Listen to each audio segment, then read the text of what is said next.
How are we doing, everybody? Episode 9 of The Sam Show. Welcome back. How are we doing? Have you had a good week? How's it been without a show, eh? How's it been without a show? But I hope you had a good week leading up to this point. Right, and as per, just like every single show, of course, it's another banger. So what are we going to be talking about today then? So the government. Think about bringing in, this is what they're thinking about bringing in a league table for crime. A league table for crime. Crazy. I know, you probably sat there thinking, what on earth are they thinking? That's what I thought as well when I saw this headline as well. It's mental. It's mental. And then we're going to be moving on to talk about UK fashion bros. You might be thinking, Sam, what are UK fashion bros? What do they do? What purpose do they serve? Well, we're going to be finding that out today on The Sam Show.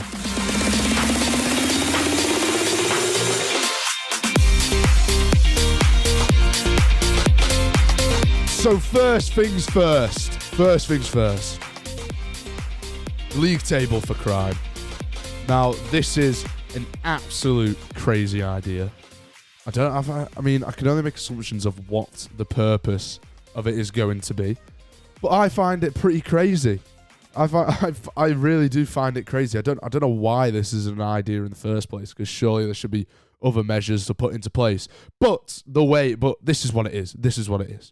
The way it's going to work is that, so there's numerous nationalities. So you'll have English, you'll have like Welsh, you'll have, Pakistani, you'll have Indian, whatever. Like, there's so many different cultures and people from different places over here. So it's going to work like this. The amount of crime that the person does, or whatever nationality does the most, it's going to be, put into a league table. And now, I don't know how this is going to work, but what I can gather is that maybe if you behave well, you get 3 points like in football. It's treated like a win. Is there draws? Is there losses? Because it's just like a behaviour list. This is something that they'd have in primary school or something, where the people that behave well would rack up a certain amount of points and they'd make it up the leaderboard, and you'd always want to be top, and then he'd have a bottom 3 which was shamed in front of the whole entire class and kept in at break time. But I think this is a mental idea. It could work. It might very well work, because we all love being the best at things. But I do wonder how, because is it going to be the more crime you do, the more points you get? Because that'll encourage it. But surely the more crime you do, you're going to be punished. You're going to be down at the bottom. We're getting a little Premier League table here.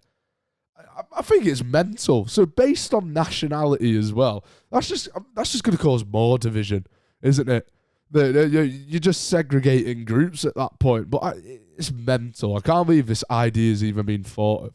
It would be a good idea. Like I said before, it would be a good idea if you're cutting about as a primary school teacher and you had a really bad behaved class, and you're thinking, oh, what can I do to sort this out? Let me make a league table for whoever's good. So more children behave well and they can work the way up the table. It's second half of the season, we're doing a title charge stuff. It's absolutely crazy. Of course, Twitter's been blowing up about it, because that's where everything blows up. Just some absolutely crazy stuff gets put on there. I'll read out this one tweet. It's actually quite funny. If you like Match of the Day, you'll understand it. But basically, Match of the Day football programme. It's got Gary Lineker presenting. But someone tweeted out saying this: Nigerians travelled to North London today in the early kickoff in a matchup that promised to be an explosive encounter with the Irish traveller community. Guy Mowbray is your commentator in Tottenham. It's brilliant, isn't it? But that's what it really be like, though. That's what it would be like. Just a match of the day. You'll get excited, when there's no football and it's international break. You'll be there rubbing your hands, going "Ooh, I wonder who's gonna rack some points up on the crime leaderboard this weekend." Probably people who are thinking, Let's get some bets on there. I wonder what betting site would be the first one to do that. Like, you could bet on what nationality is going to commit the most crimes or whatever. Mental. Absolutely mental. I don't even, like I said, I don't even know why this is an idea. And it feels stupid that I'm talking about it. But that's the point of this show. To talk about everything that's stupid and weird. Because that's the good stuff. And this is the good stuff. You're not going to get this on any other podcast, really, are you? This is only going to be on the Sam Show, talking about a league table for nationalities to do with crime. It's absolutely crazy. just nuts. Like, imagine, there's surely... who thought of this? That's what I want to know. Who thought of this? Who's in Parliament that's getting paid about 100 grand a year, maybe even more, getting free meals for themselves in Parliament? Someone sat down and gone like, right, Rishi, we've got a really good idea to reduce crime. Really good idea. Let's create a league table. Boom, there, I've sorted it. Knife crime goes down by 90%, mate, and no one's stealing now because they don't want their nationality to get higher. That's not going to sort it out. I'm sorry, but there's got to be many other ways where you can sort this. Not by creating a league table, because that makes it sound a little bit fun. That makes it sound fun. Crime isn't fun. Breaking the law isn't fun. You get arrested for it. So making a league table's not going to solve everything, is it? Making a league table, like, who's going to be your relegation battling teams in that? I'll leave that for you to decide what it's going to be. But you can have like relegation scraps due to this leaderboard and stuff. It's going to be absolutely crazy. The battle to win the league as well. The battle to win the crime league. And how are they going to measure it? How are they going to measure it? Are they going to start logging down when, like, they bring criminals in? When they bring criminals in, they're going to be like, so what nationality are you, mate? Oh, you're English. That's a couple points. That's no points for England then. Move yourself down the table. You've just been overtaken by Nigeria because they've been good this week. Or I wonder if it's going to work on a monthly basis or something. And then we're really going to find out who the good nationality are. To be fair, it would be fascinating. I wouldn't mind seeing it because being a little nosy person myself, like probably a lot of you are, you know, you really get a good insight on who does the most bad stuff. And it's going to cause problems. It will cause problems, won't it? The fact that, you know, you're exposing nationalities out there, it's just going to, like, Tommy Robinson get on his high horse again if England do well in it, and then you got some other people like the horrible person he is. It will create stuff. I think it's a fun idea. It's a fun idea. Conservative Party, I'll give you that. It's a fun idea. However, I don't think it solves anything. It just makes it fun because if you looked at Twitter and the responses to it, you're not finding anything serious. There is not one single serious response of someone going like, this is actually a really mint idea. It's people making match of the day memes out of it, with Gary Lineker presenting about the final day of the season. Oh, it's the final day of the calendar year. It's the final day of the calendar year. Who's gonna break the most crimes around Christmas? I think the English might do well here because they're all sat inside doing nothing and just eating turkeys. Oh, it might get a little bit ropey. Oh, do one. Awful idea. Awful idea. Fun, but awful idea. Should you go ahead with it? Probably not, because, like I said, you're going to cause more damage than you're probably trying to solve, even though that's the main aim of it, isn't it? Just trying to get people to behave well so you can win the league. Oh, but to be fair, if you come top, do you get a trophy? Because that might really spur people on. You get a massive trophy. Like, say if, like, you know, Nigerians were the best behaved for the year, will they go and get a trophy, like some massive, like some huge trophy like the World Cup or like Champions League trophy, and then they'll have a little like open top bus parade around all the cities and stuff? That'd be mint. I'd be well up for that. If that's the case, if that's the reward for doing no crime, I'm saying this like I participate in crime and this will be my coping mechanism for not doing any crime. Of course I don't do crime. That sounds really unconvincing, but of course I don't do crime. But I'd be like, right, English, come on, let's just settle down. Let's just settle down. Let's do nothing. Let's have a good few months. Let's get on a title charge and let's beat whatever nationality it is. It'll start getting really passionate like the World Cup. You start seeing like England flags everywhere saying, we're not going to do the most crime. Come on, England!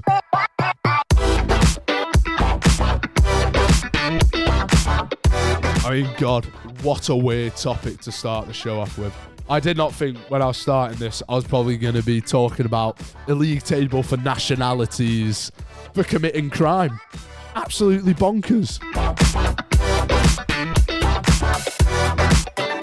So if you've been on social media, it's mostly on TikTok. I haven't really seen a sniff of this on Instagram. You might have, if that's what you prefer to use instead of social media. It's not on Twitter, but it's mainly on TikTok. UK fashion bros. Right. Sam, what are UK fashion bros? Thank you for asking. My definition of UK fashion bros is people in their late teens or early 20s who love shopping at Bershka, get a lot of knitwear, and love to make videos and post it on Instagram, on TikTok. Love a good bit of 8-ball Stussy wear. They love Stussy. They love Timberlands. They love jeans that are about 10 sizes too big for them. And it's crazy. It's crazy. UK fashion brain rot. You've probably seen a lot of videos. Put it into TikTok. You'll see it come up and you'll know exactly who I'm more on about. And there's this one kid called Cooper May, who's kind of like, he's the spearhead of it, isn't he? He's about 40, to be fair, he's like 14, 15 years old. Fair play to him. He must have a lot of people sending him boxes and stuff because at 14, I didn't even think I had a job at 14. I was just cutting about, doing niche, playing Call of Duty on my Xbox or something. Not worrying about like what fit trousers I was getting. I was just, getting dripped out and whatever my mum was buying me from a trip to Primark. But here's Cooper Bay. You might recognise the voice if you heard him on TikTok before, but here he is. Alright, now I've got the knit on. This is what it's looking like. It's actually a lang knit. Look how clean this fits. It's a bit baggy, but like, it's perfect. Bye, guys. Yeah, that's him. If you recognise the voice, then you know who he is. But he loves a good knitwear. God, he loves a good knitwear. I think that's UK fashion at the moment. The fashion brain rot. Knitwears, man. And he always wears the same knitwear over and over again. It's like some green. It says it's green, but it looks grey in every video that it's in. He loves wearing it. He loves wearing his jeans that are about like 20 sizes too big for him. And also a pretty wholesome thing. He loves getting his dad involved in it. Give this a listen. Charlie, how do you know when the creator fund's paid out? Because of this guy's outfits. Boxes have been turning up all week. Yes. All week long. Talk me through it. You talk me through what's on. We've got And then bricklayer down here. yeah. 80s hip rock rapper here. My mate Ben's jumper. Why is that Ben's I jumper? gave him a Stussy. Date night. Got a nice chain. Yeah.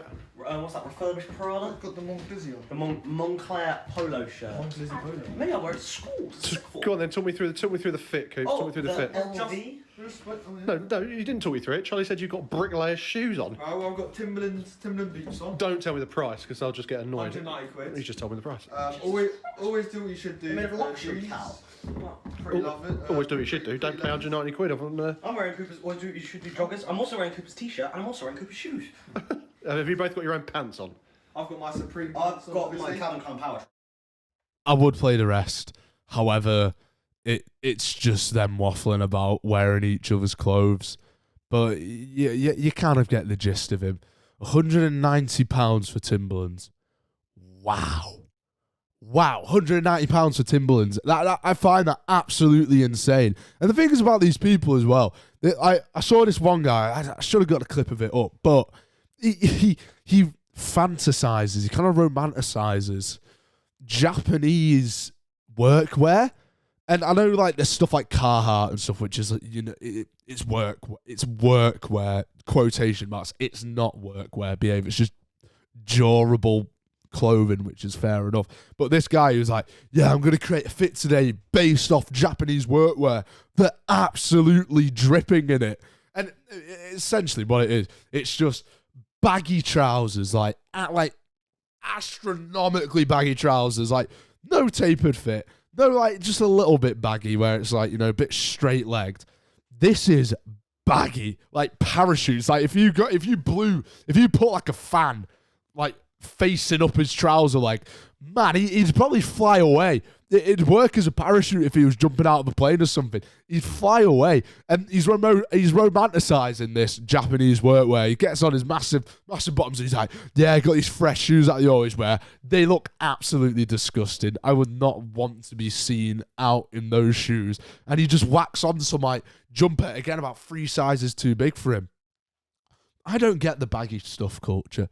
I don't like the baggy stuff. I just think get something that fits you. You can have it a little bit extra, like, a little bit baggy. But when it's like, it's like a parachute on your legs. That's where I kind of draw the line with baggy stuff. I quite like mine. I think tapered fit is where I sit with it.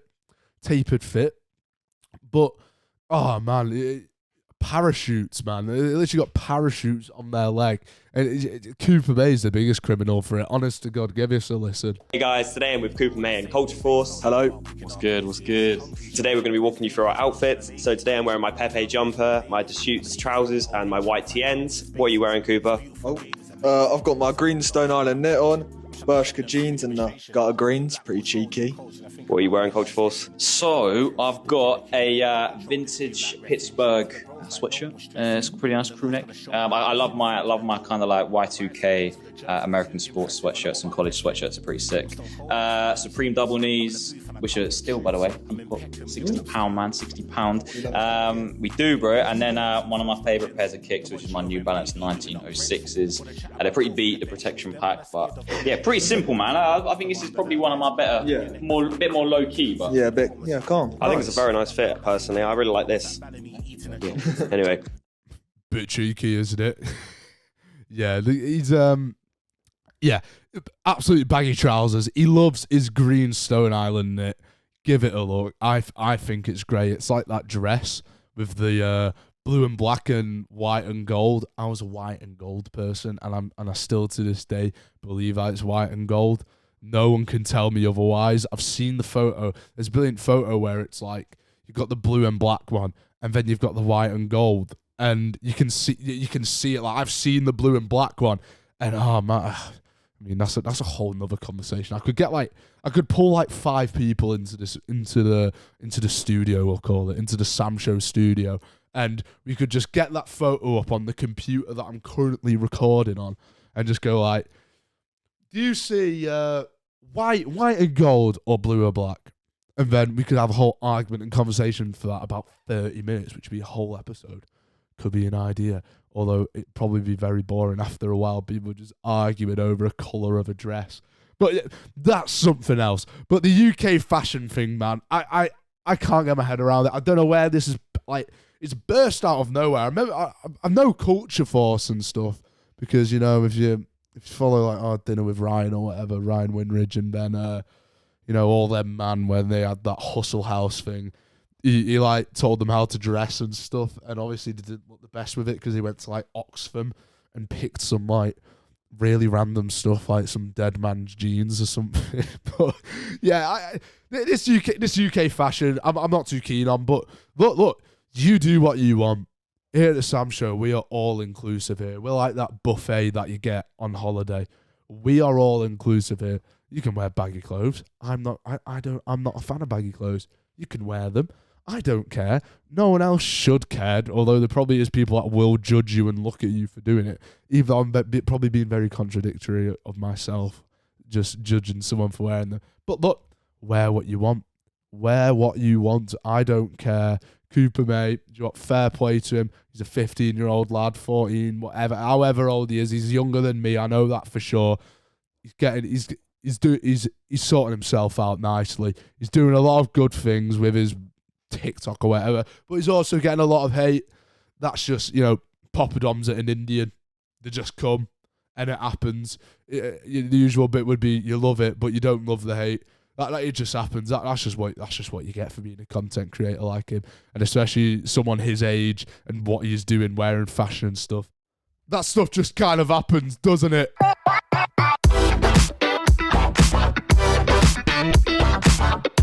To be fair, I haven't been hated on yet, at least.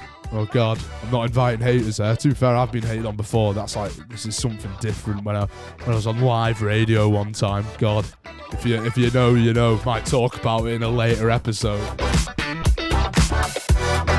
I probably should have said this at the start of the show. If I sound a little bit different, sound a bit off.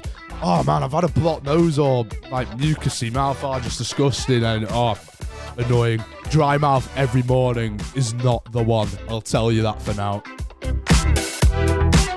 Anyway, let's move on to the next segment. The one that we love, the one that we enjoy the most. It's a good laugh.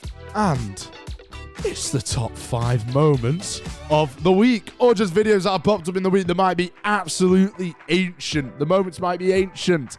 But I've seen them on my Twitter timeline, so it's good enough for me.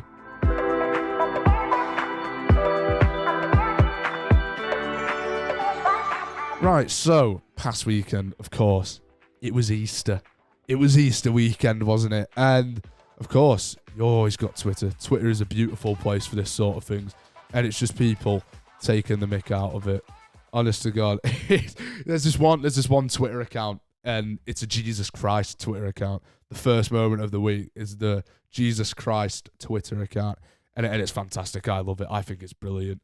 I think it's absolutely fantastic. Here it is. Jesus H. Christ on Twitter. Just got home.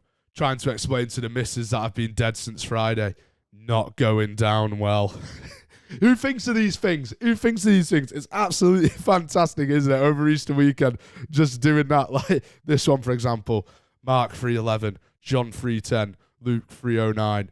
Tiny fellas, but good lads. Another one. Remember yesterday when I was dead. Hashtag good times. It's fantastic. Happy Easter. Picture of Jesus. Most people who died on Friday are still dead. It's brilliant. The people who think of that, they have too much spare time, but it's fantastic, isn't it? It's fantastic. Like you got one man as well. It's like a photo of him and Jesus, and it's like, can't believe he's gone already. And then 3 days later, it's like, what? I can't believe it. He's back. He's back from the dead. He's back from the dead, isn't he? And one other thing that I saw was it was Blackburn versus Sunderland on the weekend. Blackburn won 5-1, and some guy tweeting for Sunderland on it was like on a separate account from the Sunderland main account. Just put Blackburn 5-1.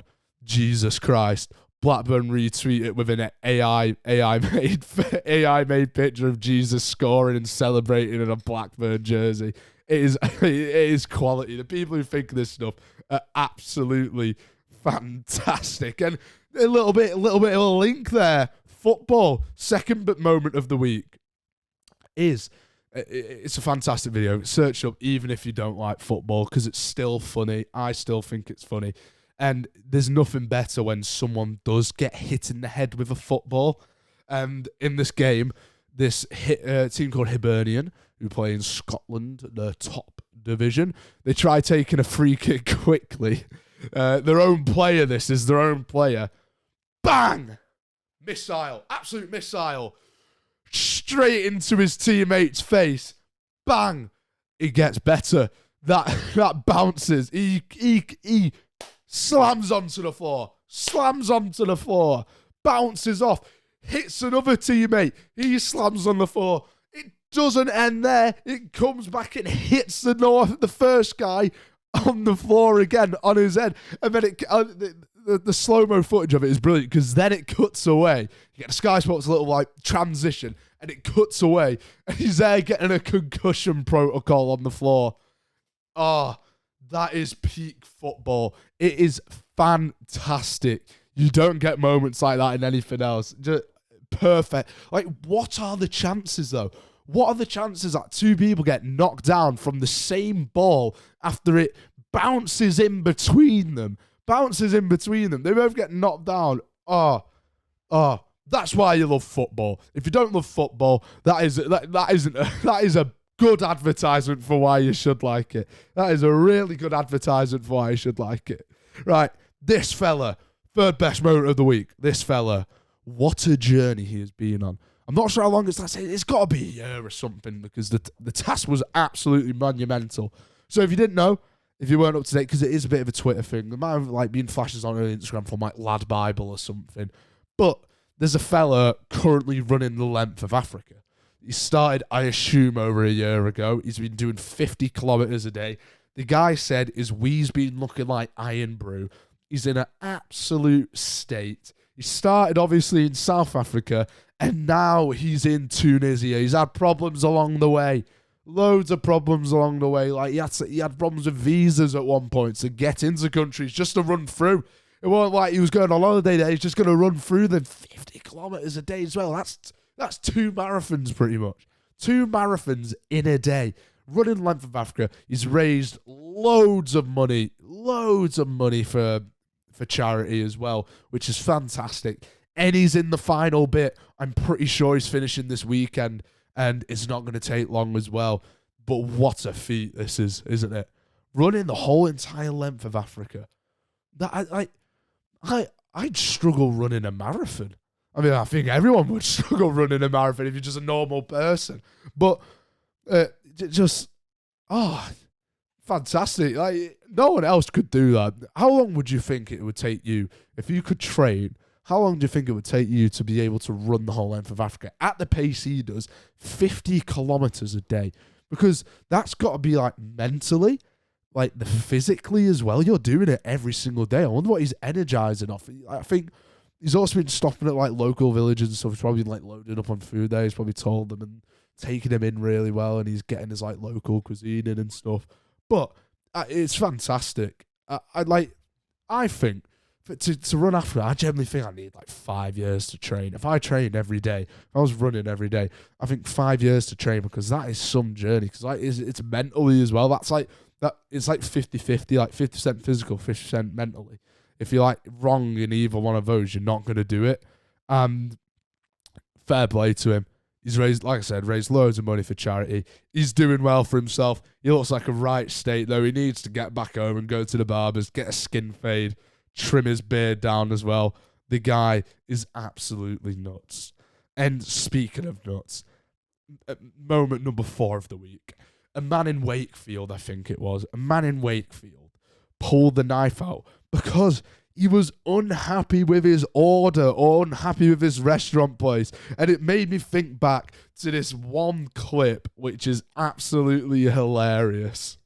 No, you're not. Get that fucking cooker on. Iconic, absolutely iconic video. I could just imagine that happening. He's there. He pulled out a machete. That was it. He pulled out a machete. I could imagine him stood at the door, just repeating this. No, you're not. Get that fucking cooker on. Unsheathing his machete. I tell you what, whoever that is, you're not doing well for yourself in the crime league table. You're going to be dropping points for whatever nationality you are. So screw you. Like whoever, whatever nationality he is, it sounds like an English guy doing it. He's probably like drunk on a night out and just, don't mean stereotype. It was probably an English person doing it. But you're tarnishing us. You're making us lose points. We might be in a relegation battle now on this crime league table.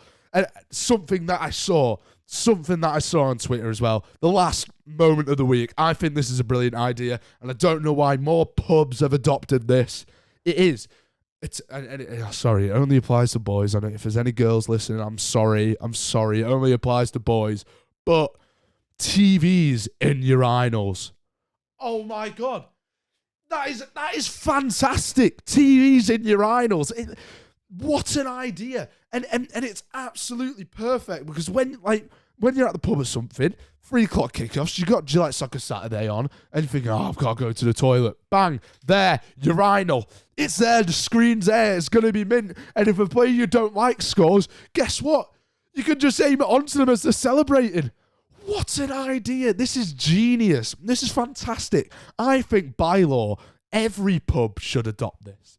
Every pub should adopt this. I think that is an absolute fantastic idea. Green King, Robinsons, JW Lees, mate, get these in your pubs.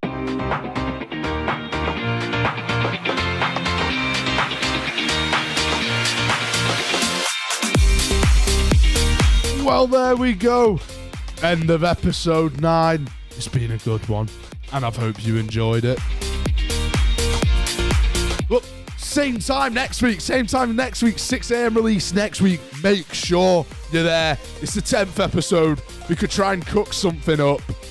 Let's figure it out. Let's figure it out. We'll try and cook something up. 10th episode. We're into double figures soon. It's going to be good. But look, hope you enjoyed this show. Hope you have a good rest of your day if you're listening in the morning. Hope you're having a good evening if you're listening in the afternoon. Just have a good day in general. Hope tomorrow's good. Hope the rest of your week's good until the next one, because obviously you're going to be there to give you that boost again next week. Well, if you're not following us on our socials already, make sure you are. Make sure you are. Go onto Instagram, go onto TikTok, go onto Twitter. Put in the correct account name. Instagram and TikTok, _Sam_show 4. Exactly the same on both. It's the same on both, so you'll remember it easily. You're not going to forget it. And then on Twitter, _Sam_show 4. All one word. Guys, have a good rest of your day. See you next week, 6 a.m.